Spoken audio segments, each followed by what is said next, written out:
Hey, we want to welcome everybody to the Collage podcast today, and we are excited because Bobby just informed me this is episode number 50 of the Collage podcast. So, what in the world? So, if some of y'all out there have made it through 49 others of these, props to you, or get a life, one or the other. Okay, so either way, I mean that. But I am very excited today because we have a special guest up here that you don't know who it is. But if you have driven around Feed My Sheep, and Feed My Sheep is a little place in Temple, Texas, up here on Avenue G. In Temple, Texas, a little town right in the middle of, I guess, the heart of Texas. Okay, so that doesn't matter. And if you ever driven by here on Avenue G and you notice a building that you go, golly, the flowers are beautiful at that place. And you go, that may sound random to you if you're sitting out there, but you would notice the flowers. And you go, man, somebody has really got a green thumb. Well, I am happy to say that we have Lorenda, who is the person that is singularly responsible for taking care and growing this magnificent thing. And Lorenda knows this, and I brag on her, and I'm going to let up here, I will say it. She brings a smile to my face every time I pull by here, just what she has done there. And then also the thought of there's more of Lorenda's story, but of that she's in a place. But what Lorenda did with the flowers and what beautiful growth and life is occurring up here that she works hard to make sure it happens makes me smile every day. So I will say that, Lorenda, I am so thankful for that, and also getting to know you and hear. So with all of that to say, you don't want to listen to me, but I would like Lorenda to introduce herself. Okay, my name's Lorenda, and I'm from Mesquite, Texas. Mesquite, Texas? Yeah. That's where I'm from, is Mesquite, Texas. I'm born and raised, and I enjoyed myself in Mesquite. The only time I ever went, we grew up right by the rodeo, but the only time I ever went is when they had wrestling, to watch wrestling. Who was your favorite wrestler? Carrie Von Erich. Oh, agreed. Oh, God. Yeah, Yeah, so I only went when they had wrestling, but I grew up in a little, 3-bedroom brick home. My dad made sure that we grew up. I mean, I was a second set of kids, so he wanted to make sure he did it right this time. Messed up first time, but and so we really had a structured life. Went to school, did your homework, and then you get to play outside. I mean, and by the time the sun goes down, when street lights come on, you better be in the house. It was so structured, and yeah, emotionally, there's a lot of different things that goes along with that, but. I really had a structured life. He didn't want me to know bad. He wanted to keep me in this little bubble in Mesquite, Texas. And so I wouldn't know no bad and know no wrongs. And, of course, you rebel, and that's how I did. Anyway, so when he told me don't do it, of course I'm going to do it, so. But, I stepped out of the way for a while and, in and out and done drugs and drinking and, because it's already hereditary also about being alcoholism. And so I've had problems with alcohol, and I quit drinking totally, so I don't drink anymore. I had to get 10-foot tall and bulletproof. You add alcohol to this, and I'm already strong as an ox, so I don't need no help. But yeah, and I've had a lot of different situations where I needed counseling, and my dad put me. Actually, I was at a big party back when I was young, and there was drugs and alcohol, and I got. Ended up first time I ever had sex, and I got pregnant. And my dad said no way. He raising no kids. He said I ran away from home. Okay, well I ran away from home. How old? I was 13. I ran away from home, and my dad said the only way you can come back home is if you have an abortion. I'll pay for it. And I didn't want to have an abortion. I was really down about that and. Whatever, but I figured, that the way I wanted to be home so bad, what I'm saying? I wanted to have that structure in my life. So I ended up having an abortion. He paid for it. Well, they put me in a drug rehab in Waxahachie, Texas, matter of fact, for like 6 months or whatever. And they were and it was a nationwide lawsuit because they were real bad about how they kept people in the rooms or strapped down to their beds for long periods of times, not cleaning up, what I'm saying? So it was a really bad situation. And so anyway, but they paid, I got to come home, but there was a nationwide lawsuit against that hospital and a whole bunch of others, and that doctor and a whole bunch of others. And so I ended up getting a settlement back when I turned 23. So it took 13 years, or took 10 years, whatever. I got a settlement and nationwide lawsuit. And so they're asking me, send me a letter in the mail. Do you want this much money? Do you accept? I'm like, heck yeah, like, give it to me, And so I ended up getting a settlement when I was 23, and everybody's my friend, And boy, I was just blowing and going, spending money like nothing, And that drugs and alcohol were involved then, It was crazy, but there's things you have to go through in your life that, to get you where you're at now, and I'm telling you, it was crazy having so much money. You know what I'm saying? I had more money than I knew what to do with. I went to Levitt's Furniture, bought me a 2-bedroom apartment, and I didn't even have an apartment to put it in. I said, "Here's the money for that. I'll be back. I'll tell you where to deliver it." I gotta find a place to put it. So I went to these apartments, and I paid for 6 full months up front. Here, I'm gonna live here for 6 months, and so then. I lived there for 6 months. Well, money starts going. Boy, money goes fast. And after that 6 months, I was running out of money, so I ended up putting $10,000 down on a trailer. It was in Sigaville. It's kind of on the outskirts of Dallas, and around where I lived, where I grew up. And so, I ended up living there for a minute. But I put $10,000 down on a brand new Clayton Alamo 3-bedroom home trailer, and I ended up, I was drinking and drugging, and so I ended up losing it. And so I was wanting them to give me money to get out. They actually gave me $500 to move out. But I've been paying on it for like 2 years, So I'm like, y'all could give me something. I'd have put $10,000 down and been paying on it. So yeah, they gave me $500 to move out, and so yeah, so I moved out. And but I've tried to do the geographical thing on drugs and alcohol, to get sober, and I've done a lot of different steps that that it takes to get sober, and. Either way, anyway, I was doing it for somebody outside myself. I was doing it for my kids, or I was doing it for my parents, or, whatever. And my real mom lived in Arizona, so I did the geographical thing, and I moved to Arizona, and, I got me a place there. Everything was good. I was sober, and then somebody comes around, that, always the devil's right there at your corner, and somebody brought it up to me, and I ended up going back out, and because I was doing it for everybody else besides myself, and that's what I realize now. Because now that I'm sober and, whatever, I'm doing it for myself. Yes, I do have it emotional times, but, I'm doing it for myself. So, and especially like this greenery, I love, I've always had that green thumb, And to me, they're like kids to me. Yeah. Like all the plants out there are kids to me. And I'm not going to not water this kid because his parents are bad to me. You know what I'm saying? It's not about whose they belong to. It's about I'm doing it for the good. And so, and I love that because that's God, that God waters them. He puts the sun out for them. And so he makes them grow. And that just really intrigues me. I love it. You know what I'm saying? So I don't know why I even started. I guess it was I was sitting out there and I seen all the flowers going to die or something, out there in that very front one. I was like, man, who waters this? Can I water it? Let me. And so then I just started even getting through the fence. That one cop said, "How'd you get back there?" I said, "Through the fence," like I was supposed to. They know what I'm doing. But yeah, so and ever since then I've been, And I remember that one day, Casey or Jeff said, "Well, can you go around and go through the right fence? Go the right way." Yeah, I can do that, but that's how I used to getting in. That's how I get in, and I knew at one point they were going to block it off, and that would have been fine, as long. And I don't think I ever had a key or a combination to that one lock they had to cut that it wouldn't work anymore. So yeah, I lost the key. Yeah, lost the key or so. Yeah, so it locked and so I had to break through. But other than that, I just love it. I love the greenery. I just love growing flowers.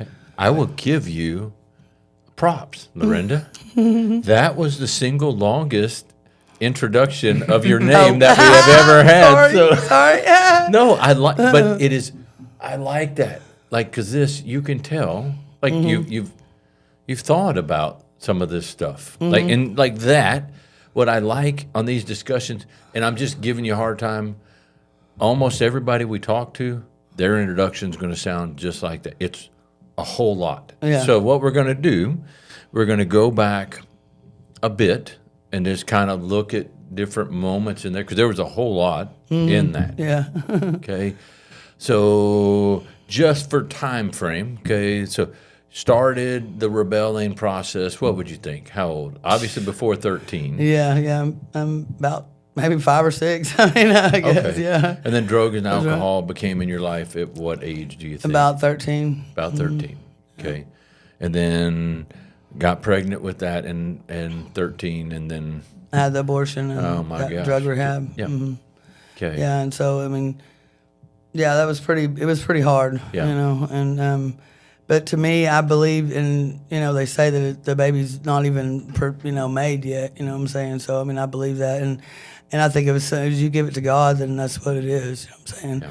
And maybe he need, you know, I don't know, maybe for somebody else. You know what I'm saying? So I took it as it comes. You know. So That's it. Like, so in that one, I will tell you this. Like, well, I am stupid. That's not something that's a surprise. I don't have the answers there. Like Yeah. that one is, I do know these things that God is way bigger than me in Yeah. my understanding of anything. And I know there's a lot against abortions and stuff, but I do believe that me raising a kid at 13 years old, that I wouldn't have been able to raise it. My dad would have to. And, It also wasn't your choice, and you shouldn't have been put in that position as a child anyway. So. yeah.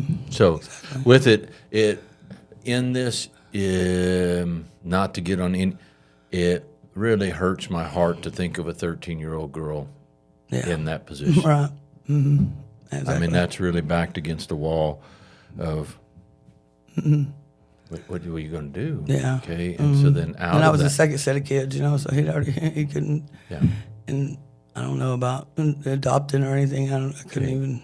And looking back at your childhood, okay. So and so then we're going to just give me a little scope.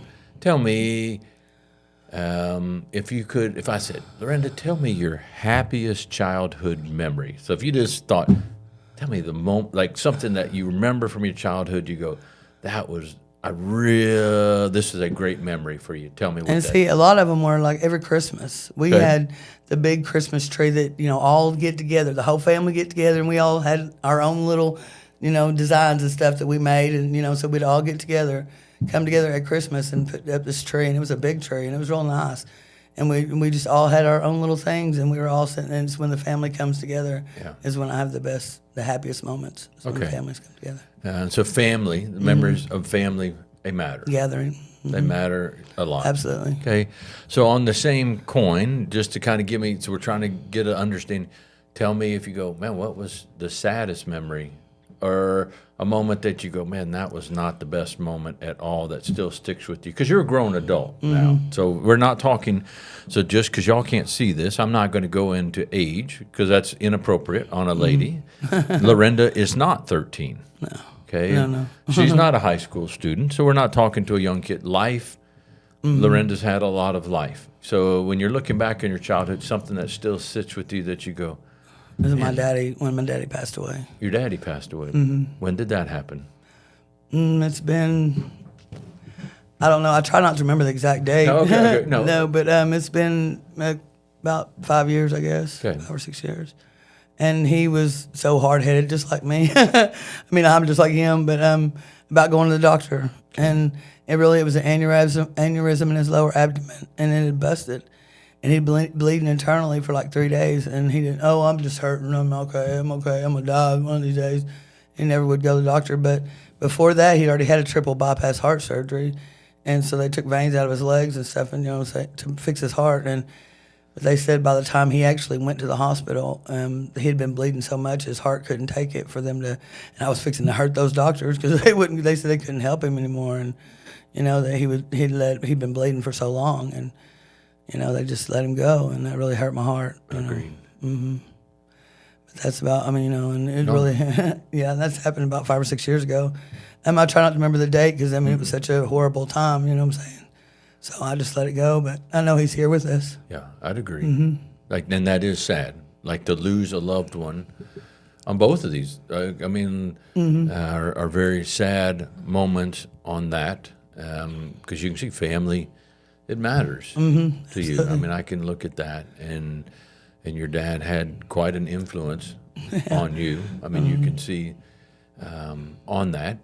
So for people outside who don't understand, when you and I met, that's just whatever, let's say a year or two ago. I know it's not quite that long, but so kind of explain, not in great details, we had just mentioned it, your living circumstance when you first started here. Like, so people don't know. Okay, so tell me how we met. I can still see it. Where were you when let's see how good your memory is. Okay. Where were we at? Yeah, where were you? I was homeless. I know, But where were you at over here on the property? Because so you were homeless. and I was trying to help out or something. Well, you were right across over there on the probation property. Oh yeah, because I got CT'd from the probation property over there. Yeah, so you were over there, and another one of our person, Dink, because he was kind of in Yeah, the because same situation. he took my bike and was trying to work on it or something. Yep. But he messes up a lot of bikes, and so I wouldn't really want to have him work on my bike anymore. Yeah, But, not so if you're looking for a bike mechanic, no offense, that probably wouldn't be my first choice. Okay? If you're looking to parts your bike out and to have it be in like 10 other locations, Then, that's the person to go to. Okay? So right. bikes are a hot topic around Feed My Sheep. Yeah, There is lots yeah. of parts of bikes that pop up. So Lorenda, just for point of reference here in Temple, when we met, Lorenda was living outside. Absolutely, I was homeless, and then this is my second time to be in Temple. I mean, the first time I come to Temple, I was homeless too, and each time I come to Temple is because I had aunts in Killeen and Coppers Cove that I was helping take care of them, physically, and like my aunt in Killeen, poor God bless her, she's passed on now, but she had dementia and she would really get evil. I mean, like really mean and stuff, and she would kick me out, and so. I'd end up here in Temple both times, and I end up homeless because I'm helping somebody else. And I've always been like that all my life. If someone calls me, they need help, I'm on it. I'm there. Like my friend Indiana, she had a lot of grandkids and she needed help, so I went up there, and started helping them. I mean, that's just my job, I think, Well, so here, I will tell you, off the record, I asked, like when we first met, I was like, man, don't make no sense. What's like, everybody tells me, like when the place you were staying before, oh, Lorenda took care of everybody. I mean, not a good place. Yeah, no. We won't say any names or nothing. Yeah. Very bad place. And I am not even claiming to understand a quarter of what They goes said on it's a in preacher there. man's whorehouse. Sorry, excuse me. What is? Yeah, that's what they said. That's what they told me And it is. later. But So we're not going to go in detail of that, but it's inside. Like Yeah. it was something. Yeah, and yeah, there's yeah. and there was a cost associated with staying there. yeah, And we mean absolutely. that nicely. Okay. So I know the person, and and I started working with him on his job, and so it was really he was paying me good too to work with him. So and he's never really come on to me, so I didn't really have that problem with him associated, but. I did work with him physically. I mean, he realized how strong I was when we were pulling off these double taped sheets of plywood, and I'm helping him, and I'm on the other side. I'm just me and him, and he's like, "Dang, girl, you're strong." I said, "And I got more where that come from, what?" okay. Let me ask you. So like somebody like me, I have never. So far in this juncture of my life, and I can't guarantee that it's going to always be the case. I've never tried to make it outside in the streets of Temple homeless. Tell me what it's like. I mean, like you can't even put it in words, but tell Yeah. me as a lady. You're a lady. Lorenda is a lady. If you haven't caught on, okay, so she is a lady.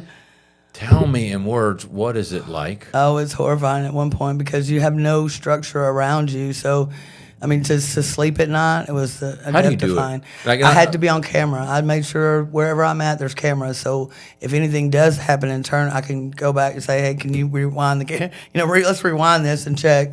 Okay. Like at the library, they got cameras.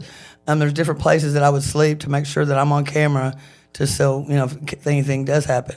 But usually when they, I'm the grouch or whatever, they be like, don't mess with her, don't wake her up, shh, be quiet. You don't want her to wake up. Okay. So, like, that's when Lorenda and I met, is she was outside. And then when we talk about this property, it's just a group of trees across the way that have shade, and some people hang out there. And Yeah, so, and they CT'd me because I put a tarp from my bicycle. It was raining. Put a tarp from my bicycle and tacked it to the ground just so me and my dogs could head cover. And that was camping, and they wanted to CT me. yeah. I was like, what do you mean? I'm fixing to move it. It was just a few minutes. So Lorenda lived, that was how we met. Okay. And so then out of that, then our relationship here that's how Lorenda was, that's where she's living. Okay. And on that, you still chose, I want to help work up here and do the flowers and all of this work that's going on is what impresses me the most is, I will say, and we won't use big whatever. I can't, it shows me just finding beauty in life, even in very, very bad moments. It's something we can choose. Yes, yes. Like you found a beautiful thing that you could create and to focus on something that was decently positive. Planting flowers and watering flowers did not solve your situation. No. Okay? And so it'd be easier choice. So many we see, everybody's like, oh man, life just sucks, so F it. Yeah. I ain't going to do nothing. You know, why should I do that? Why should I care about this? Nobody cares about me.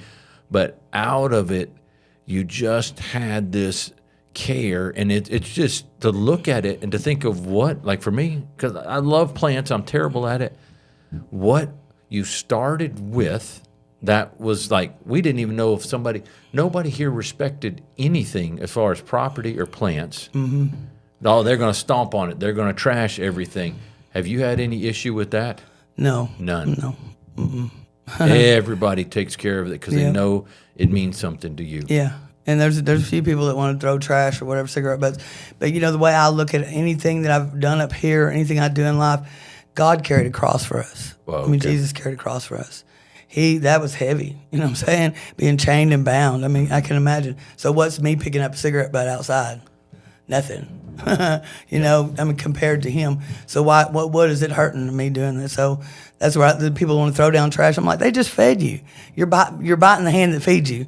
You know, what do you think? You know what I'm saying? And I really have grace against Feed My Sheep for Feed My Sheep is because they still feed, even though, I mean, I know you have to cut us off at certain times or whatever because they do, but I mean, even though people do so much wrong here to Feed My Sheep, and then you'll still keep going and keep feeding them and stuff, and that's just, that's honored me. I mean, Well, I hope. That's awesome. And I'm kind of like you, is I'm hoping, I know what I deserve from God, because I know my life. And I'm hoping that the grace that is true in the Bible, he pours out on me. Yes. I don't deserve anything. Yes, I me spit too. in his face all the time. Me too, Whether I I understand. intend to or don't, I do. But still, his love for me, what I love like this Unconditional is, yeah, like Hosea and Gomer. Like you look, it's an Old Testament story, and it's one of my favorites because it's me in that, you know, God falls in love with this bride, and the bride it's a prostitute. You know, in the metaphor. Okay, so but in that, so then out of it, you know, and he loves her unconditionally, shows grace, and she makes mistakes, and he takes her back, and she makes mistakes and takes her back, and makes mistakes and takes her back, and finally it comes to a point in the story where she had got caught again in this relationship. I mean, everybody in the whole town knew what she was. She was in front of the whole town, no clothes on, embarrassed, and this husband went and got her again. And everybody is like kind of making fun of him because he's such an idiot for taking her back again and again and again. And there's a beautiful verse, okay, and it's God saying, my heart overflows like with wrath. I want to do these things. Like I am angry. Okay, but then he has this next sentence right there. He says, but my heart overflows with compassion for you, and my love for you is undying. So I don't. Yeah. And so, like, I'm looking at that, I'm going, it's that. Like, I'm going, yeah. Like, man, do I want to do and respond angrily? Absolutely. Yeah, You know, because but you're like my dad raised me hardcore. It's like don't lie, cheat, or steal. It's the three things I was raised, you know, and it's hard for me to have compassion and like for people, and I should have more compassion, I guess, for more people. But as if you keep doing it, you're gonna keep getting the same results, and so you got to cut it off somehow. You know what I'm saying? You got to make them stop, whether they got to hit bottom or whatever. I mean, that's just me. I don't know, because I can't stand to be stolen from. I can't. Anybody. if you want to and see rob somebody, me of my happiness every day, just anything, I will go on record. If you want to see somebody right? not quite so nice, like Still for me. yeah, buddy. Like we've had a couple moments where, like some people have Everybody. have borrowed from Lorenda, and it does hurt her. Yes. like we've had some moments of that. And I literally let them know. Yo, no, she don't play. Everybody knows. She don't play. But then out of that, so we're not stuck there, and so we're gonna just quick touch into your life because we can't go into all the details. So in this year, homeless when we first met. Yes. Okay. Not now. That's right. So tell me about that. What does that mean? I love it. Because of all the hard work I've been doing. And, this to me is not work. When I'm out there watering, it's not really work to me. I do that just I like it. You know what I'm saying? It's happiness. And so out of all this work, and every night I come to water, and, I've been doing it dedicated, and, and I enjoy it. So it's kind of hard to me to see it as work. But we went to the art show, and I got represented that they were going to they had a place for me to live, and on housing and everything, and it was just awesome. It was the most wonderfulest place and time that I could ever have, and besides the little things in life. But it was big to me because I was actually, being able to get my own place and can afford it. Because it's hard to live on fixed income, to have a place and pay bills, and and to be livable. But this is awesome. I love where I live now.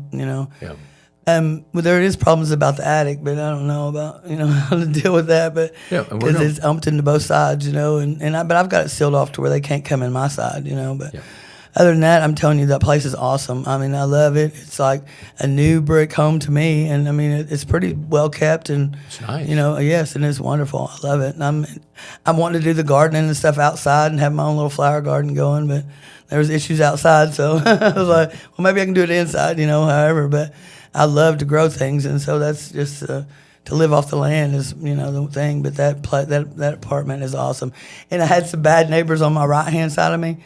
And they were really bad. He was like Jethro Bodine or something, literally. And he was really bad about the fence line, property line, and all this. And in turn, they had to move, or they're moved. They went to, I guess, Temple. They live in Temple or somewhere else. I don't know, but they are clean. I guess clean. Sorry, but they moved off to clean, so they don't have. There's nobody on that side anymore. So maybe they need to tear down that house because it looks pretty bad. But yeah, other than that, it's awesome where I live. And it's a busy street too, and I kind of like that actually because, you don't have to worry about people, because it's on a busy street, so it's really nice. I love it. I love it. So for everybody, just wait. In that, so the art show is we had an event awesome. here. It's in July. Okay, so in July, first part of July-ish.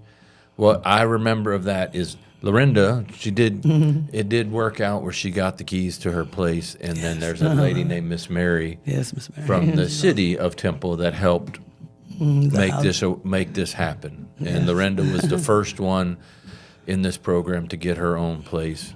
And also working at the community garden over there at the that's right. Episcopal Church. I love that too. That's right, with Pastor Becky. I So love Becky is up here at Feed My Sheep. I've known her for a long time, and in She's that, awesome. and so, but what was and Becky was at the art show. Yeah. So she watched this, and out of that, it's not. You can't understate. Man, it was so neat to watch. You get your key to the place at that event. That was, and I'm just saying that because it was nice. Yes, Okay, yes, that it was was nice. What was absolutely beautiful was when everybody at the place, 300 and something plus people, prayed Yes. specifically for you. Yes, that was awesome. It was awesome. It was beautiful. It was so right. It was so good to watch that. Yeah. And everybody is praying that knew you and that didn't know you. They're praying for you and that Yes, you that would was awesome. find. It was so good. It was awesome. I loved it. And I like to even to the people that did record it, to go back and watch it again. It was awesome. Yeah. It was awesome. It was beautiful. Yeah, And then it was out beautiful. of that, and I know a lot of the people, what is neat for you to feel and to hear is people are still praying for you Yes, all the time. yes, definitely. And then also they let me. They had a truck and a trailer. I went with them, and they had a storage unit that they got people, stuff given to them or whatever. And I got to pick out whatever I wanted and take it home. So it was awesome. It too. wasn't as So- good as Levitt's. Like, I want 2-bedroom and Yeah, stuff, it and I ain't got a place yet. It wasn't but, good, but it's still. going somewhere but it was awesome for 6 months. It was awesome. I still got that painting I have on my walls from that Levitt's. That's right. Do you I had a really? painting. Yes, it's a $900 painting I got on my wall. Out of all Lorenda that stuff, steps up I with a kept my $900 painting. That's the only thing I got that's worth that. No, but that's what I can still have from I that. need my $500 y'all owe me, and I'll take that painting. Right. So Yeah. it is. I will say, and like this, we're not going to go forever on it. It is your strength. Mm-hmm. Okay. And God's strength, I'm telling you, was it for him, I wouldn't have nothing. I'm telling you, it's all for him. And he's been like that all my life. I can't think of a time that he wasn't there. Even when the bad things were happening and the bad things were going on, he was still there. You know what I'm saying? And he shows out every now and then. When he shows out, he shows out. Because, for instance, with me in that car, I was I don't know about a car wreck. Thanksgiving Day of '95, I was in a bad car wreck, and my ex was driving. I was on the passenger side, and we had his two boys with us in the back seat of a little truck. Had this little extended cab, and it had this back seat. They were back to seat us. He ran a red light. People coming off the highway had a green light. They T-boned me and hit me on my right side of my body, and I was gone. They flighted me to the hospital. They didn't think I was going to live. And, What?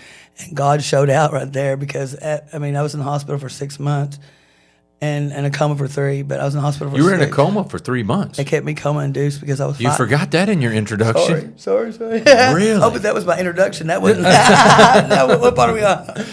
But yeah, and I try not to, but that God showed out then because I'm telling you, see, my stepmom's a Buddhist. It's a form of prayer to me, I think. It's not the little fat man sitting in the chair you pant to, but it's a form of prayer of how, what I'm saying, you chant for good things, you receive good things, you chant for, what I'm saying? It's just, and so I was right, but I was raised Baptist, and, and I believe there's a lot of different religions. It doesn't matter how close you get or, how you get to God as long as you're there. And that's the way I feel. Because a lot of people raise different religions, and I don't really like to get into that because I know God here, and God in my heart, I'm telling you, He saved me from that car wreck. They were convincing my family I was going to die, that I wasn't going to live. They had the preacher man in the room and everything, and all they did was change that needle. My mom reached over me to help tie my one arm down. I almost bit her. She's like, eh. So I didn't bite her. But anyway, they changed the needle in my skull, and everything was fine. What do you mean they changed the needle? They had to shave my head and stick a needle in my to test the pressure on my brain. My brain was swelling. So they had a needle, and the way it was showing on their machine that my brain was swelling so much they were going to have to bust my head open or I was going to die. And they changed that needle, and everything was fine. Just instantly, snap your fingers, everything was fine. But in a coma for 3 months. In the hospital for 6. I got to ask you this because this intrigues me to no end. Okay, the coma deal. Do you have any memories in the coma, or is that just a block of time gone? Okay. Yeah, I don't remember being hit. Okay. I don't remember I don't remember before the wreck or after the wreck. The only thing I remember is the last week of that hospital, last week of recovery. Oh, okay. I was in the hospital for 6 months, but I only I got pictures of me during that time, but I don't remember nothing. I bet you want those. Yeah, and I'm kind of. I remember no pain from that wreck. As hard as I was hit, I bit my tongue almost in half. I had a closed head injury. I had a compound fracture on my right thigh. Half my bone was hanging out my body. The biggest bone in your body. You know what I'm saying? And it broke it, and half it was hanging out. I don't remember nothing. I don't remember having stitches. I don't remember nothing at all. And so that's from my higher power. I know because from God. Because not to have no pain and be in a bad car wreck like that. Yeah. It was pretty bad. And then recovery for that took how long? and I was in the hospital for 6 months, Okay. and pretty much that 6 months, I was okay. There's a little short term. I got memory loss, I guess. Short terms, I don't remember some things, but other than that, it's kind of like with age, you don't want to mention my number, but I'm pretty up there, Yeah. And it goes along with age, you forget time to time, but other than that, I promise you, I'm more healthy now physically than I've ever been, in my whole life. So as of it physically hurting me, Okay. wow. And I was hit pretty hard. But, to come out of it somewhere, it's got to be God, and I was like, everybody was just like the doctors dropped their jaw. dropped their jaw, 'cause they were like, couldn't believe I come out of it so well. They wanted me to do some mathematical work and all this English work, and I'm just like, what? Why are you asking me this stuff? Just doing it, no problem. What do you want? Yeah, and so they just were amazed how well I come out. Really? Mm-hmm. Okay. Absolutely. And it's only God. Oh, agreed. Like that one, I'll introduce, there's a guy here in Temple who was in a coma similar like that. I won't get into his story, but it's an intriguing discussion because he has memories of it. Yeah. And like, so in it all, like, so it always, it intrigues me of where, and I know doctors say that it's brain activity and this and that. Okay. So let me ask you this. Do you have kids now? Yes, I've got 2 kids. Okay. Where are they at? Or don't, whatever. Well, they're in Dallas. Okay. All my boy is in Dallas. My little girl, she's And in how Sigleville, old? kind of. My boy is 31. 31? Yeah. My little girl is So Lorenda's at least 32. 16. No, About 16. okay. Yeah, they're 13 years apart. I had my boy when I was 20. Okay. Yeah, so figure that one Oh, out. yeah. Wait. Yep. Oh, man. I'm older than you. Gosh, dog it. Yeah. But yeah, my kids are, my dad pretty much raised my son, and then my little girl, she's with me up till maybe about 5 years ago. And when I come, because of the guy I was with, he was physically hurting me and mentally, more emotionally than anything. Because physically I fight back, but emotionally, yeah, he was, talking down on me and stuff, and I didn't really see it as being, a verbal, assault or whatever, but however you want to say it, I don't know. But emotionally, he was running me down, and I didn't know that it was abuse, and I didn't know how to get out of it. I didn't know how to get help from it, and that goes along with my low self-esteem anyway. So, but it was really hard on me to get out from that too. I mean, this is just the tip of the iceberg. I don't even know. Talking about my life, my past. Well, I can imagine. Like, so, like, in it, like, it's the asides, like the little tidbits. Oh, yeah, that's kind of like when I was in the coma for 6 months. Yeah. Oh, yeah. In this abusive relationship and out of that. Let me ask. So I would ask any lady this, because why do you think esteem, having low self-esteem, why is that something you struggle with? Like, why, or how do you see Lorenda? Tell me, when Lorenda looks at Lorenda, tell me, what do you see? Well, as of the beauty or being beautiful, I kind of have issues about that. I don't, but it is what it is, the way I think. I've had a hard life, and if I got a few wrinkles, then that's fine too. I just get, and that's just like today, the way I'm like, I don't care, let's go. It is what it is. Why paint up a pretty picture? You know what I'm saying? I'm like that country song they're talking about, "Paint Me a Birmingham." Yeah. It is what it is. You can put paint over it, and you can dress it up and make it look real pretty, or you can just take it as it comes, and that's what I think God wants the most, is take it as you are, and not how you want to be. You know what I'm saying? And so that's what today, of course, I'm wearing it, but yeah, that's just the way I feel. I've always had a low self-esteem, it being my weight, because I'm heavy. Not real heavy, but I'm a thick girl, and so but it runs in my family. My whole family's like that, so it can't really. But I was teased a lot, when I was growing up, about being fat and ugly. My parents would say, "Oh, they're just because you're so pretty, they just do that." I'm like, but still, what? It still hurts. And so and then the abuse. I didn't even really think of it like that, but him telling me, "You're no good. You'll never amount to nothing." Right. You'll know. And for that was a wear on me too. And I was just like, but I'm somebody. It's kind of hard to see that when you're in that moment. But see, and that's like me watering out here, and to get the overwhelming, of thanks and all that for doing it. That's nothing to me. This is just something I do. It's just something me, and to get the thanks and the praise out of it, it's awesome. I never really had that, so it's really cool being, No, agreed. the water girl. And what's interesting to me is the flowers that you work on, okay, and that you would look at. I haven't seen one yet that is anything short of perfection. Yeah, they're all different. You're They're right. all different. That's but with people. That's it too. People. Somehow, we can, as humans, and me too, I mean, like, we can define ourselves by what other people say to try to put us down. Mm-hmm. You never look at a beautiful flower and go, oh, that rose is ugly. Yeah, look, there's one. Yeah, this one's way better. And so in humans, sometimes it's, and then what's really sad to me is we can define ourselves by other people's definition of what they see. And, and then it's Yeah, and it's usually all in here. It's in our head. Getting a brain. it is, because then You can think God, of a whole scenario and be all down about yourself, and then something outside of yourself. I mean, and that's what happens to me lately is that I'll get in my head and I'll start thinking all this stuff, and then as soon as I come to like start watering or whatever, and it all changes. I mean, it's just crazy how we can get in our mind, and our mind will take us there.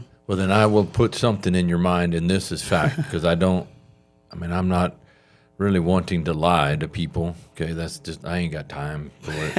Okay, so it takes more effort, and I'm lazy. Okay, so remember this, like that. When I look upon you, and when I see you in your element out there with your working on the plants, okay, your eyes, you're absolutely stunningly beautiful. Thank you. Okay, so to look at that, and I'm not the physical beauty, yes, but the beauty and the worth and the care Yeah. that you have, like That's you awesome. can see that, and so when I say it makes me smile, because I understand when I see the flowers how much work and care you put into that nobody else even hardly notices. Yeah. Okay, and you go, that's Lorenda. Yeah. Right, definitely. Okay, and then out of it, it's even a bone like that. You can find a tiny bit of peace doing it, and to know it is much appreciated. Yeah. And but that wasn't even why you did it. And also, I was told that you can't grow nothing on 6th Street. On 12. Yeah. On Avenue On G. Avenue G, that they done cursed it or something. That you Yeah. can't grow nothing green out of Avenue G. I'm like, what? Watch me. So out of here, like I grew up in this town, and the sentence that said, and it's still said, and it's not true, and you're showing that, okay, is everybody around here, because Avenue G, there's a lot of people on this street that are homeless, okay, that come here. So there's people that have struggles, and other people who are not on the street will go, nothing good ever grows on Yeah. Avenue G. Bull crud. Yeah. Bull crud. Right. I would say in it, I will tell anybody and everything, and you are smart enough to know what you are growing means more to the people than they even understand. Right. When I show and brag to everybody, hey, I want you to see what she is growing out here. Okay? It is more, I want them to see the flowers, but also with care and work, and allow God to do what he's going to do, we can grow amazing things out here. Yes, and now I've absolutely. got something to look at. And you didn't do it because it was never, you didn't start going, Lorenda, hey, if you just do this for a month or two, hey, we'll get you a place to stay. Yeah, no, it Anybody wasn't. would do that. Yeah. Well, I can't say anybody would, but people would do that. Oh, I do this, I get this. You did it just because. Right. Okay? And still do. And I got, and my payment is from God. I mean, you can say anything, but I know it's from God, everything I do. And so what we'll do is, there's so many more questions I'm sure people want to ask that I want to ask, but we're not. We're going to keep this one shorter.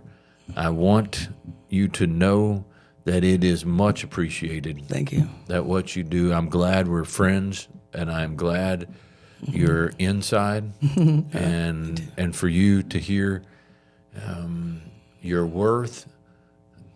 I hope we showed, like, to you, your worth was not any less when you were outside, and it's not anymore when you're inside. Yes, Lorenda yes, was it's the same. beautiful, and all that goes with her is an amazing thing, and God is doing incredible things. Yes, absolutely. And the story Every day. and I'm excited just to watch it blossom. Okay, I don't even think we've seen the true flower of what Lorenda's going to turn out to be. Right. We're still growing. I can see the bud, and you're going, this is an amazing thing that's growing right here. Okay? It's still not blossomed. There's still some more to come. Absolutely. And you go, okay, this is amazing to see. So I thank you for taking us a bit on this deal. And I'm never really sure what to expect out of these. I knew that you'd have a whole lot of life. There's been a lot of life, and we haven't even, like you said, we haven't even touched it. Yeah. Okay, but your strength inside is impressive. And your perseverance, and every day. We cannot say that enough. In chaos, in good days, in bad days, and all in between. Okay, never, the only certainty that I really had up here, because our world is chaos, only certainty, the sun's going to come up, the sun's going to go down, and Lorenda's going to water the plants. Right. And Cindy's going to serve lunch. Like, we ain't going to miss lunch. Okay, so outside of that, every day is a different variable. Absolutely. Never did that change. I appreciate that, and I appreciate you sharing a little bit with us today. And I'll tell you a tidbit. Here's a Carrie Von Erich, because I hadn't forgotten. So the rumor, you're going to say, and I will, okay, I'm going to let you ponder this. Okay, there is somebody in our line right now that comes here pretty much every day, a guy. Okay, his niece dated Carrie Von Erich here in Temple when I was in high school. Yes, ma'am, Sam. Shut your mouth. I am not lying. Carrie Von Erich dated a girl here in Temple. Okay. Wow. She was 19. I don't know. He was older. Yeah. So it was kind of like a scandal here in Temple. So, Wow. Carrie Von Erich. Oh, he is not still alive. Kevin is the one that's still alive. Yeah, Kevin's the one. Yeah. And I didn't much care for the movie. Did you watch that movie? No, I never watched it. Okay. But so I Carrie. mean, all the Iceman King Parson. And, Oh, all yeah. I know, wrestling was our thing. We're going to go back to that discussion. But so Carrie Von Erich, and you, okay, in the next little bit, we're going to play a game. You're going to try to guess who it is. I'm not going to tell you, but I'd be surprised. Yeah, I don't know. Okay, but yeah. I can't so think. Carrie Von Erich. That's So, cool. Lorenda, I appreciate you spending some time with us. I enjoyed it. It was not too bad. No, Not I too enjoyed bad. it. I enjoyed it. Yeah, and then we're going to probably at some point do part 2 and to talk Yeah, a we little can bit do the more. video then. Because not today. And the next one, so I will tell you, like Lorenda doesn't know this. I really want to do a video for y'all out there of showing Lorenda and the work and what we're doing in the garden. Yeah, that'd be and, cool. And her element, just to see. You got to see the picture to really understand what's going on. So that's another thing that want to do, just so people can see what a beautiful thing is occurring and what a beautiful thing Lorenda is and what God is doing with her. So, like what we say every time here, it's good to hear a little bit, is Lorenda's like everybody else here. She is a person. And every person here, every person anywhere, they have a story. Yeah, And they also matter. And so we would say, Lorenda, like, it is neat to see that you matter. and that, it's why we do what we do. And so I appreciate all that you do. And then I would say to everybody else out there, if you're listening to this, you're a person too, and you matter as well. that's right. Don't give up. Don't give up. Don't give up. Thank you, Lorenda. Thank you, Bobby. Good to go. Done deal.